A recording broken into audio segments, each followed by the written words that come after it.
Hey, it's me, Unapologetically T, and literally, I'm here. I have been taking like the most wonderful break and time to myself. It has felt good. I did not need any life circumstances to push me to take in some time to myself, which is awesome. Probably like one of the first times like I'm just chilling and resting, just listening to my body. But definitely needed to take a break. I feel like after Ramadan, a lot of things, like a lot of downloads and a lot of like, I don't know, like if I could say like epiphanies. What is epiphany? I think yeah, like I could definitely say epiphanies. I don't even have to look it up. We're gonna go with that. But and also like my body had to recover. So literally I have been taking time to myself. I have been resting, which has been, getting sleep. Um, I just felt like my body needed some type of healing, some type of restoration, recovery. And there are people who literally have to keep going after that process. But for me, um, and for them, I wish that they could take a break. But for me, I needed to take a break. And that's just been a couple of days of not making content, not doing any of like work work. So none of the spiritual stuff for clients. For myself is a good thing, like fill my own cup type of break. So just been chilling and just taking care of myself. I do have my hair out today, you guys. Look, this is me with hair. Then there's me with the covering. I prefer my covering. But boy, do I enjoy seeing the growth in my hair. It is right now icky. It needs to be washed. That's the whole reason that it is out, because it was in a protective hairstyle. I tried to do a protective hairstyle with some synthetic hair.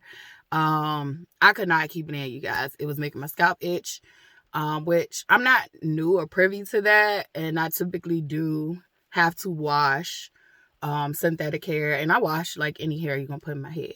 But I did learn that I had to wash synthetic hair, because I knew you could wash human hair, but like I didn't know I could wash synthetic hair. So I definitely wash synthetic hair with apple cider vinegar, and I just let it soak in the water, and then I come in and wash it with a shampoo and a conditioner. And when you sit there and let the hair soak, I do it in the tub. So if you let it sit in the tub and you pour the apple cider vinegar on there, you're going to see all those chemicals and stuff have a reaction with the apple cider vinegar. Anything that's been transported in that hair is going to be stripped or placed in that hair for whatever reason they put it there. I'm not really sure. But anything that is on that hair, you're going to see it have a chemical reaction with the vinegar, and it's going to float to the top. And so it will still be particles on the hair. So what I typically do is wash with the shampoo and then come in with the conditioner. That's just my process. I really don't know if the conditioner is like doing anything, but that's usually my process. However, this experience, it was just like, no. It was like, I don't think I can do this anymore. And so I'm navigating what that might mean for me. We'll see in longevity. But right now, as of now, it looked like I don't really want to wear synthetic hair anymore. And they really have done studies on synthetic weaves, the braiding hair, and it's causing cancer. So it's no wonder that my scalp, I have very sensitive skin, as you can see, like from the things that I eat to the things that I put on my body, fabric softener, washing the laundry detergents, all that stuff. Like if it's not right, I'm gonna have a reaction to it. So I used to didn't like it, but thank God for it because it's letting me know what my body can handle and what it can't. But yeah, so like, they already released that, relaxers were causing cervical cancer and all these cancers and all these, like it could even cause fibroid cysts and all that stuff in women. Well, they've done studies and they've recently come out that is also the synthetic hair. So be careful out there, sis. I'm not one of those people where I care and police other people, whether they're natural or not. I am predominantly a natural presenting person. I will dabble in the aesthetics of things sometimes, but I do prefer a more natural look. I don't know why, but that's just me. I've went through my phases of doing a lot of like protective styles with like synthetic hair, even human hair. So it's not like I didn't, participate in it either, but I'm definitely starting to think about my health a lot differently. And right now that's a no for me. Just from how I experienced it, it was like, like this shit is itchy and it's not doing real good in my hair. So I literally had to take that out, wash my hair real good, and I had just went ahead and did plaits in my hair. And I probably had that in for almost a month. I don't know. I can't keep up with time right now. But I think I almost had that in for a month. But it was just so dope to see when I did do my own hair in a protective style, like to see how much it has grown.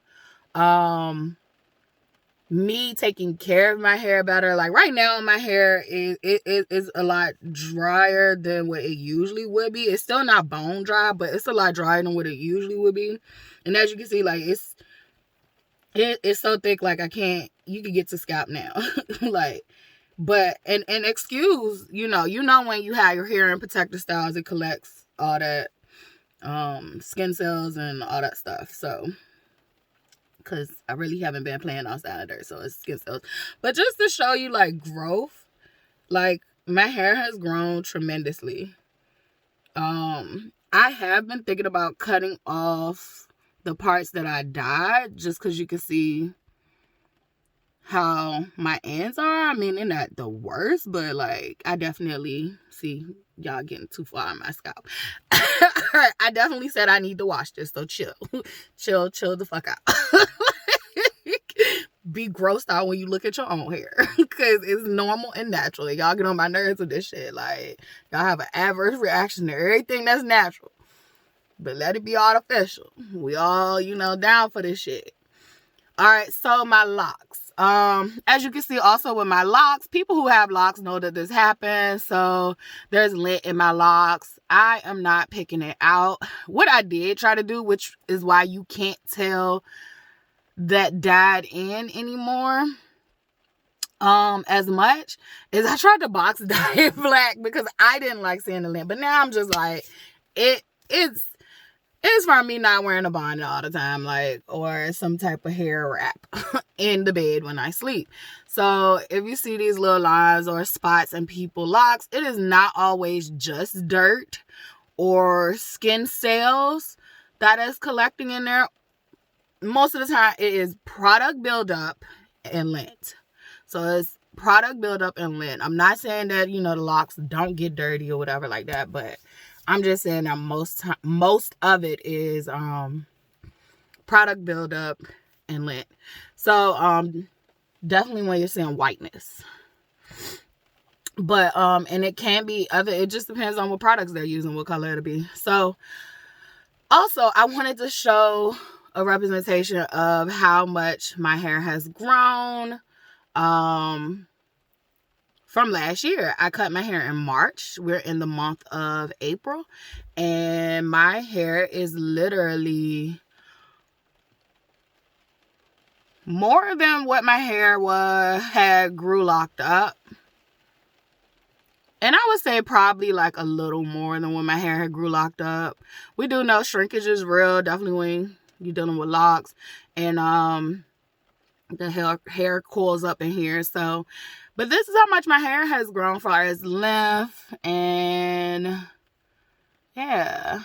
So I do not have any curl definition right now, for real. I mean, you can see some of these curls trying to curl, but literally. And then I have different curl textures, like curl patterns in my hair. So like some areas you will see to be a lot more tighter. Some of it you can't see the curl pattern at all. Like I said, it's like semi-dry right now. But yeah, this is the growth like within a year. So when I cut my hair, I didn't care. I didn't care anymore. And I'm telling you, I love my hair. My hair is one of my prized possessions. But when I cut it, because I do not like a low cut on me. I feel like I look like a boy or ugly. And I think me cutting it wasn't just it wasn't for anybody, period. Me cutting it was for me. I felt like I just had a lot of shit in that hair, and I just needed to release that and start over. Have a fresh start. I wouldn't even say start over, because it made me feel like I'm starting back from where I was at first. I just would say fresh start. Fresh start. We ain't even starting over with those people, places, things, or whatever. We're going to do a fresh start. And I'm happy I did it. I've got to see my hair go through all these different changes and these luscious curls come back that literally when I dyed my hair previously, before I even dyed it again, it changes your curl pattern. So like I had... I get to see like my regular curl pattern come back in. I'm thinking about cutting the tips off just because to trim my ends, but I'll probably do that myself. But yeah, that's how much. And then this is how much my locks have grown. So it was probably about like right here when I cut my hair. That was probably how long it was. It's a little chunky one. It's cute. But I think I do want locks again. I'm definitely keeping these 3. I just need to take care of them because they're dry too, and I need to, retwist them. But I'll do that when I wash my hair. But yeah, so like I really just been chilling. I really been chilling, and one thing I have been doing though, like it is National Poetry Month, and I have been writing. It is also National Child Abuse Awareness Month. Let's get into that. So, definitely, educate yourself. Make sure that if you are a parent, you are aware of that most of the abusers are people you know. I know one of the clips that came up that I've always thought about, but I've never... I always thought about it, but I've never like taken down the pictures, but I'm definitely going to try to go back and take down these pictures. But one of the things that came up during National Child Abuse Awareness, which I follow Tell Somebody on Instagram. If you don't follow them and you do, if you've been a person who has been sexually abused as a child, or you know someone who has, I definitely recommend you going to follow that page on IG. It's called Tell Somebody Movement, I think. Or you could just probably Google Tell Somebody, Instagram, something. Like, you can find it. Tell Somebody Movement, though. I think that's what it is. But she was posting stuff, and one of the things that came up was how we post our children during bath time or during these like intimate moments where they are showing skin. So like in their bathing suits, anything that like literally shows the child in some form or fashion being unclothed or suggesting that they don't have clothes underneath, like being in their bath towels. For me, I had a picture of my daughter during bath time when she was very young. And I put like a flower there to like kind of like, so you can't see, even though you couldn't see anything, period. But I felt like still like you can't, I don't even want you to. But I always felt a little cringe about it because I felt like, if this got into the wrong hands, this still is enough. This is enough for people to get their rocks off. So one of the things she posted about was that.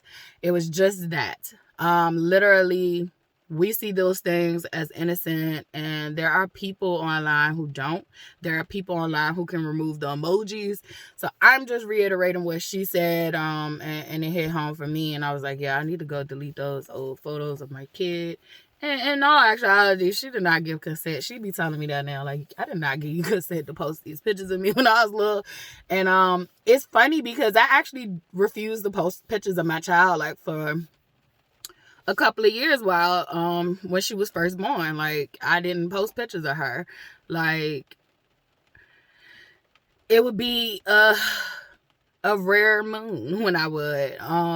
Just because, like, I was trying to protect her. I was very overly paranoid, but at the same token, I still knew what I knew. Hold on one second. All right, so yeah, I felt like that was a good one, a good tip. And she's just been posting stuff all month, so that's been dope. For National Poetry Month, so I found this first challenge. I found this first challenge. It randomly popped up on my timeline on IG, and the prompts was dope. Didn't know what I was going to do with them, but I accept a good challenge. So literally, even though I've been on break, I have been writing. And so I do have some videos to make and share, and I am going to start sharing those this month since it is National Poetry Month. And I have about 10 videos to make as far as poems. And then I have some more that was just some that flowed through me. So yeah. That's that. I'm trying to think of anything else that I can update you on. It's really nothing that I really can update you on but me getting rest. I hope you get rest and take care of you too. I'm learning. I never used to just rest because I had time to rest. And rest looks like all kind of things. It doesn't just mean sleep. Rest means doing whatever you want to do with your time. And so I never knew anything about that. All I knew was how to work myself to death and collapse. And that's basically what it would be. And so it is simply, I needed all of these luxuries.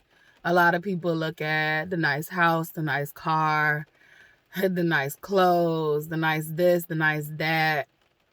I haven't had like the best in the world, but like I've had things, and literally the things that God has been affording me to have now and blessing me with now, even though I hear it right now, like you still, you can't imagine what's to come.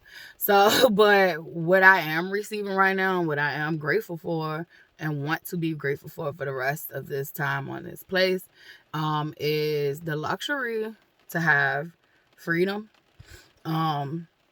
freedom to choose, freedom to rest when I need to rest and not feel like everything's gonna fall apart if I do. Freedom to create, reproduce things. That's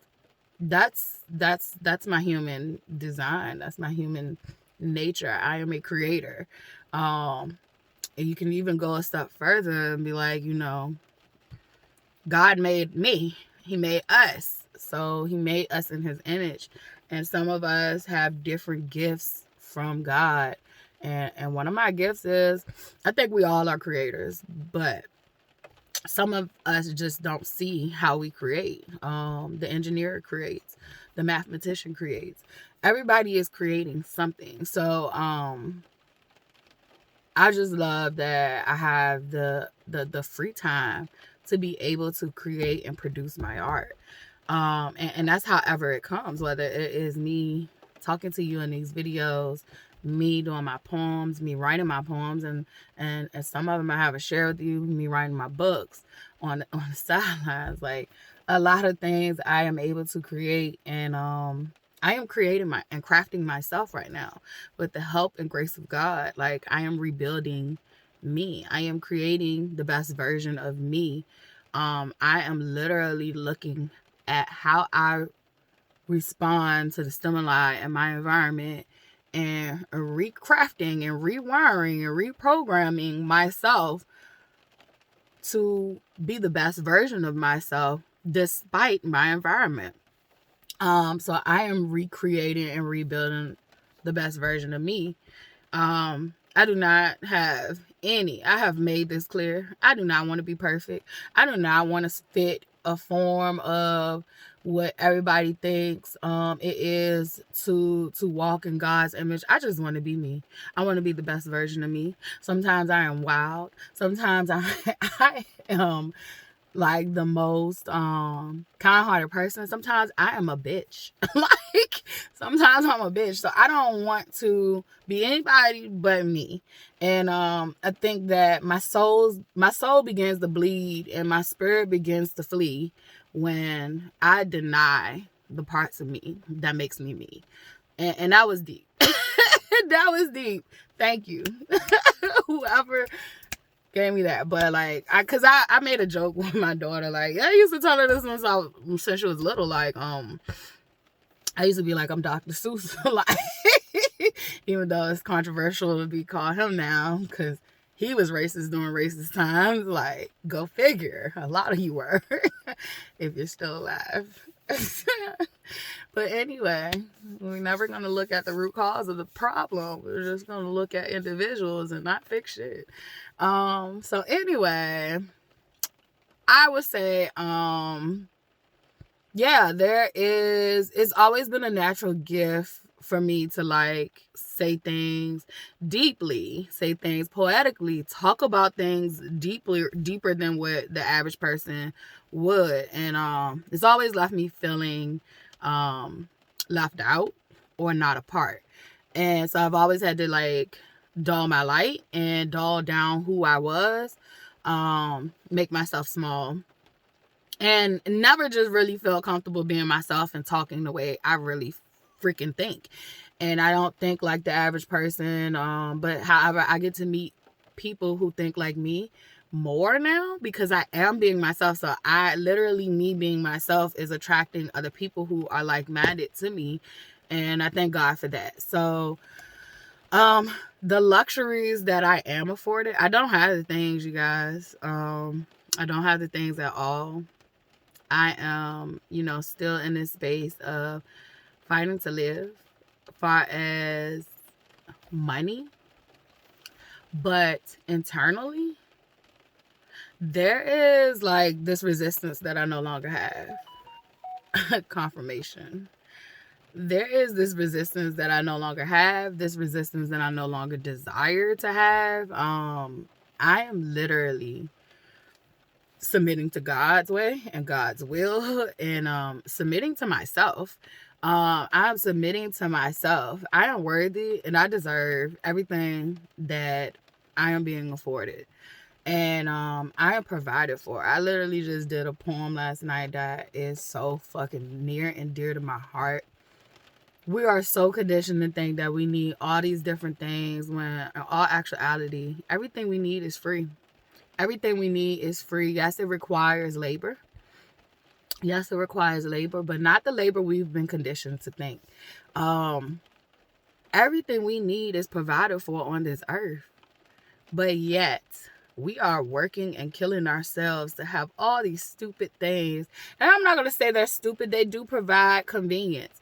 They do provide you ease. But they're providing you convenience and ease to keep fucking fueling a system of greed.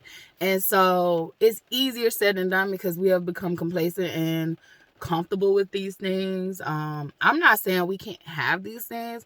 I'm just saying ethically, we need to relook at how we're obtaining these things, how these things are made, the conditions of the people who work to make the things, the conditions of the people who are going to work to buy the things.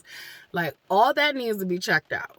And because everything we actually need is provided by the earth. It is provided by the earth, but we have just become so accustomed to mass production and fast instant results. So I have a poem for that. I'm not gonna keep, beating that one in. I think we all know everything we need is provided by the earth, the air, the water, the land, the food. Y'all keep talking about fast food and it's easier.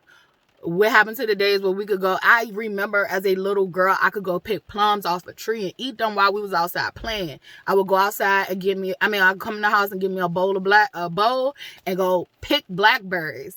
Go pick blackberries that had vined up the tree. Because I used to climb trees. I love that shit. Like, I used to climb the tree, give me them good ass blackberries and go pour a little bit of sugar on them and have a fun time. That's fast food, baby. Fast food, you go get it yourself. That's your label. You go get it yourself, And guess what? Even down to them reproducing and starting all over again, Earth has a system that allows it to naturally happen. Because when other animals, since we don't poop outside, but when other animals eat those things, they poop the seeds out and they reproduce. They reproduce whatever that animal has pooped the seeds out. So that is a constant recycling of growth of fruits. But now you don't see that shit. They don't want you to have it. They don't want you to know that lemon grows on trees. They don't want you to know that your fruit literally could be free. They don't want you to know that. Your fruits literally could be free with a little bit of work, a little bit of toil and labor. Your food could literally be free. That's a whole expense taken out. Your food literally could be free. They don't want you to know that. They build cities so that you can be dependent. And me and a friend was having a conversation about that. Like, that is the whole reason cities are built up the way they are built up. There's the reason that there is not much grass in major cities. Literally, you are being pushed to be dependent on the system. And you don't look at it that way. You look at it like, I am paying my way, I'm buying. You're dependent, sweetheart. If you can't figure out a way to do and produce these things that are vital needs for yourself, what happens when everything shuts down? What happens when everything shuts down? But I'm not in here to like talking about its head off. That shit just came to me and it touched my heart. I'm gonna go ahead and make the video for the poems. But yeah, this is me. You're used to seeing me, I feel like, a little more definitely a lot cleaner, but because I know you just seen that piece of hair. I literally need to detangle my hair. I need to wash my hair, and then I need to do another protective style that I can keep in for like a good month. I think a good month is good for me. That way I'm not dealing with a lot of that buildup that happens at the roots when they start to grow out. Which is product and hair cells. Skin cells from your scalp. So the shedding of the hair also gets caught in there. So literally, I'd rather deal with a month worth of it than a 2 months worth of it. But if I'm feeling really good, I will let it sit for 2 months. But yeah, I'm just doing plaits or either twists. Literally, I learned the less I do to my hair, the more it grows. I told y'all in the beginning that my hair grows really fast. However, it breaks off really easy. But when I take care of it, it doesn't break off. So, that's that. This is me. Who are you? And I hope you're discovering whoever you are, male or female, or gender neutral, because I'm for all. I'm for all. All of us are living a human experience, and I'm not for the oppression of anyone. So that's that. I'm only against those who want to oppress others. That's who I'm against. But all right, I am going to take care of me. You take care of you. I got some things to do. And I'll be back with another video soon.